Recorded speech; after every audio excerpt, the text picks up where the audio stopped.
Like, share and subscribe for more videos.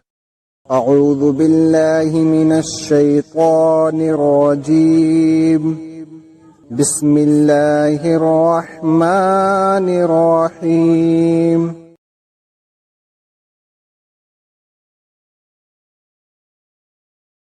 حدثنا عبد الله بن يوسف قال أخبرنا مالك عن هشام بن عروة عن أبيه عن عائشة أم المؤمنين رضي الله عنها أن الحارث بن هشام رضي الله عنه سأل رسول الله صلى الله عليه وسلم فقال: يا رسول الله، كيف يأتيك الوحي؟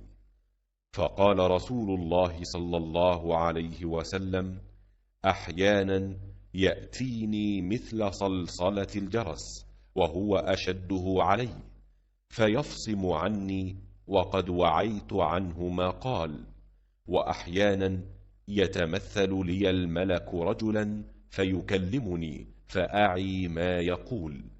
قالت عائشة رضي الله عنها: ولقد رأيته ينزل عليه الوحي في اليوم الشديد البرد فيفصم عنه وإن جبينه ليتفصد عرقا. Like, share and subscribe for more videos.